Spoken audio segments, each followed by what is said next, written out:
Como é que entra na Coreia do Norte? Porque tem gente que pensa que é pela Coreia do Sul. Não. Você entra pela China. Então, o único país que tem acordo para você poder fazer turismo lá é a China. E aí o que acontece? A KITC, que é a agência estatal norte-coreana de turismo, eles fazem acordo com algumas agências chinesas, que essas agências podem vender o pacote para lá.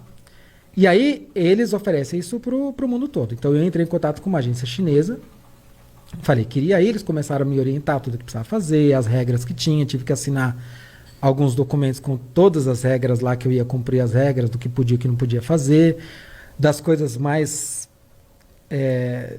interessantes, digamos assim. Dá uns exemplos. Por exemplo, você não pode levar nenhum símbolo religioso, isso eu soube. Bíblia, tal, não pode levar nada. Isso é bem sério. Você não pode levar nenhum livro, revista, nada que faça qualquer menção à Coreia do Norte, seja positiva ou negativa, não pode. Tem determinados tipos de lente que você não pode levar. O seu celular tem que ficar com o GPS desligado o tempo todo. Você não vai conseguir usar, óbvio, porque lá não tem sinal. Por que com o GPS desligado? Porque você não pode ter marcação de GPS nas fotos que você tira. Você não pode, por exemplo... isso tem gente que fala que eu estou inventando, mas eu já até mostrei print do documento que eu assinei.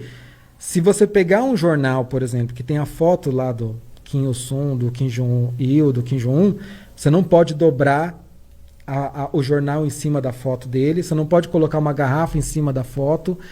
Tudo isso está nas regras. Você nunca pode andar sozinho, então todo lugar tem que estar com os guias. Os guias ficam no mesmo hotel. Então, você tem que pagar o hotel do guia, ou não? Não, você fecha um pacote com tudo. Com alimentação, os passeios, hotel, tudo. Chega lá, eu posso ir com a carteira vazia, não vou gastar com nada. Se eu quiser levar dinheiro, eu vou levar euro ou dólar, mas preferencialmente euro, para eu comprar souvenir. Uhum. Entendeu? Se eu quiser souvenir. Agora, assim, comida, os passeios, eu já pago tudo antes. Eu já chego lá com tudo pago, inclusive o visto, tudo. E essa agência chinesa que cuida de tudo. Tudo que você vai fazer, eles têm que estar sabendo. Então eles não te dão a possibilidade de você levar dinheiro pra comer numa outra coisa? Não, se eu quiser... por exemplo, se eu chegar lá e falar, eu quero ir numa pizzaria, eles vão falar, tá bom, a gente vai levar na pizzaria, eu não vou pagar nada. Já tá no pacote. Ah, é? Então, assim, tudo tá pago antes, porque eu paguei pro Estado. Eu não paguei pra pizzaria, eu paguei pro Estado, então tá tudo pago.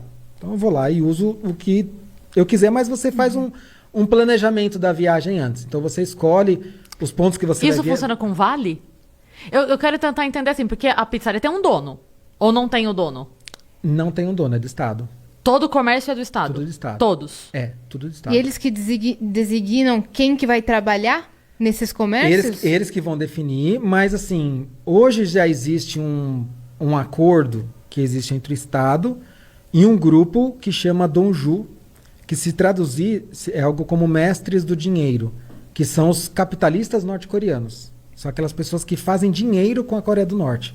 E eles, de uma certa maneira, ajudam a alavancar os negócios da Coreia do Norte. Então, por exemplo, eles têm fábricas, ou dentro ou fora, mas normalmente fora da Coreia do Norte, que eles levam norte-coreanos para trabalhar nessas fábricas, pagam um salário pífio, mas que é muito melhor do que o salário que eles ganham no Estado. E com isso eles enriquecem muito. Então são milionários, são norte-coreanos de fato milionários. Caramba. Então, isso é o quê? 1%?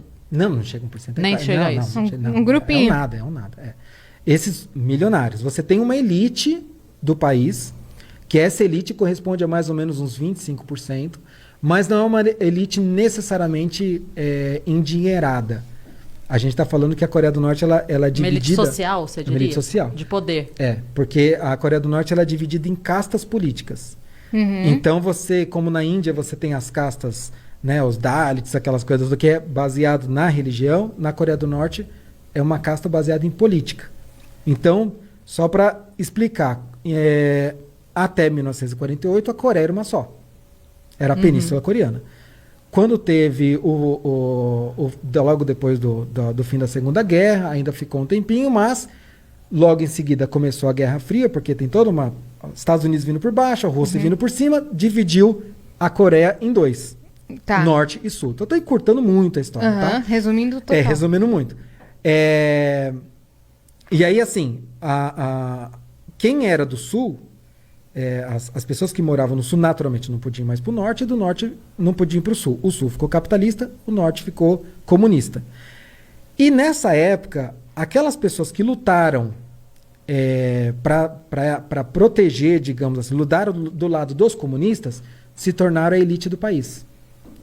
Todo mundo que antes era um comerciante, um fazendeiro, um pastor, alguma coisa assim, ou seja, que qualquer coisa que é dono de terras, tal, ele foi totalmente desapropriado, tudo que era dele passou para essa elite política. E eles foram enviados para uma montanha inóspita para viver no campo de concentração que existe até hoje. Então, assim, todo mundo que tinha algum tipo de influência, negócio e tal, virou a pior classe social da Coreia do Norte. Uhum. O que aqui Eles seria ao contrário, né? Quem tem um negócio bem sucedido tá no topo da hierarquia. E eles são considerados hostis. Então, o nome da categoria, então, se fosse dividir essas castas da Coreia do Norte em 3 grupos, seriam a classe principal, a classe dominante, que seria a elite. Aí você tem os vacilantes, que são os neutros, e os hostis. Os hostis são esses que eles têm uma linhagem, um avô, um tio, alguma coisa. Nessa época, a gente está falando de 1948 e tal, Em termos históricos, ontem, né? Que chama. Mas é que os asiáticos, de modo geral, e na Coreia do Norte isso é muito forte, eles levam a hereditariedade muito a sério. Então, eles acreditam que algum traço de personalidade seu, seja positivo ou negativo, ele passa de geração para geração até 3 gerações. Então, eles acreditam o seguinte: se você teve um vô que ele era fazendeiro, um capitalista, você tem uma inclinação capitalista. Então, você vai nascer já num campo de concentração, você tem que ficar fora da sociedade, porque você é um risco para o Estado socialista. Gente, parece uma utopia isso que ele está falando. Parece um mundo paralelo. O quê? Então, assim, hoje 30% da população, mais ou menos, é essa categoria de hostis. Não é pouca coisa. É extrema pobreza. Eles são aqueles que vivem em trabalho forçado, extrema pobreza, aqueles que têm a pior vida possível. Então, esses vivem nas montanhas inóspitas, lugares muito... Então, tem... E contato zero com você. Zero, você nem viu, não. nem... Tá. Assim, é completamente fora, você não vê. Aí você vai ter o outro grupo, que são esses vacilantes, que corresponde a mais ou menos 45%, que são aqueles que, no seu histórico, nem tinha alguém que era capitalista ou o dono de terras, comerciante, e nem teve um general, um soldado, alguém que lutou na Guerra da Coreia, lutou na Guerra do Japão, ou que era comunista. Não tem nenhum desses dois. Ele só estava ali, só sou um cidadão e mais nada. Comendo pastel na feira, E, tipo, deu uma guerra e eu Café tava com aqui. leite, não que eu tô faz fazendo nem aqui? cheiro. Aham. São esses daí. Por que chama vacilantes? Porque o Estado permite, digamos assim, que ele vive em sociedade, mas acompanha e monitora tudo que ele faz. Porque ele pode dar um vacilo. Porque ele pode dar um vacilo.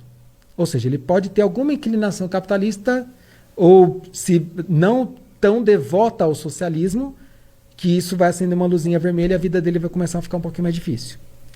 Então, isso vai começar a impactar no que ele pode comer, onde ele vai morar, se ele pode estudar ou não, que acesso seus filhos vão ter, vai começar a impactar.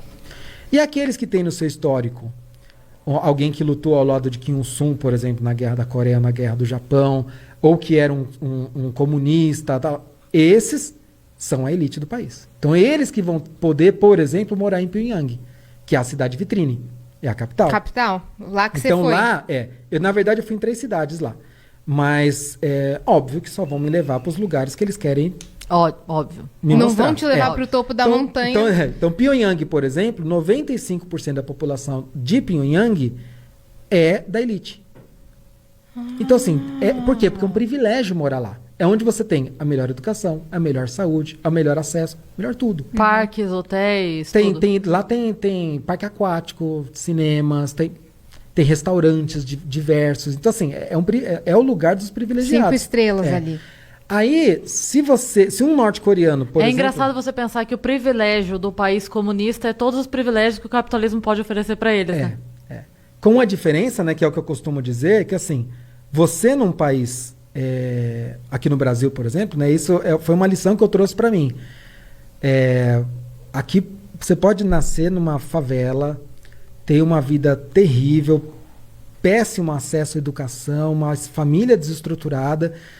Você vai poder ascender socialmente? Vai ser muito difícil. É lógico que vai ser muito difícil, sim.